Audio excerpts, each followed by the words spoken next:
On sentait bien que cette direction avait un seul objectif, c'est s'attaquer aux emplois, quoi. Ça a été prémédité, hein, n'ayons pas peur des mots. Et hier, ils nous annoncent effectivement la liquidation de 130 salariés. L'intérêt de Clestra, puisque 130 salariés, c'est un savoir-faire, c'est une connaissance.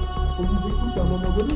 Les deux personnes qui vont apporter des arrangements, ou je ne sais quoi, ou on prend l'argent public et on fait. Et on parle que de salariés, c'est-à-dire que toutes les machines, les services et l'activité, ça a été délocalisé à la holding. On a vraiment affaire à des patrons qui n'ont rien respecté, qui n'ont déjà pas tenu leur engagement au tribunal et aujourd'hui qui, du jour au lendemain, décident de nous liquider.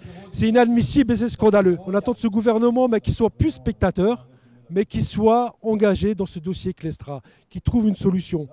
Parce que, y compris le projet de Gestia ne tient pas la route. Il licencie les salariés, il garde les machines, mais qui va produire? Le savoir-faire, c'est nous. La compétence, c'est nous, c'est les salariés. L'avenir de cette entreprise passera par les salariés, pas par des machines.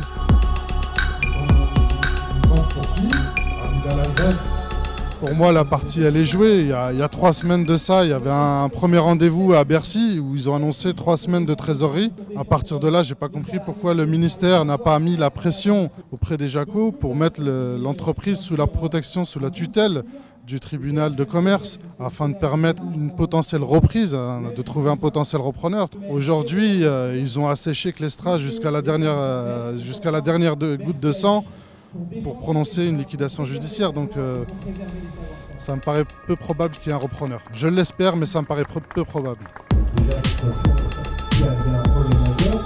Le moral, on a réussi à le tenir entre nous.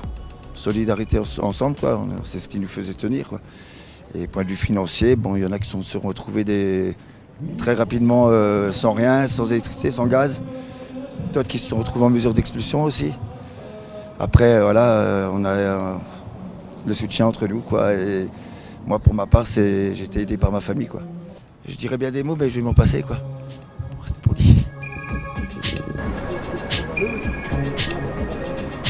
Au lendemain du Covid, le gouvernement a expliqué sur tous les tons que désormais on allait défendre notre industrie pour défendre notre souveraineté nationale. Et la réalité, c'est que ce à quoi on assiste, c'est des suppressions de postes massives dans le secteur industriel, des usines qui ferment et du savoir-faire qui disparaît. Et je rappelle quand même qu'au total, c'est plus de 5 millions d'euros d'aides publiques qui ont été versées à l'entreprise.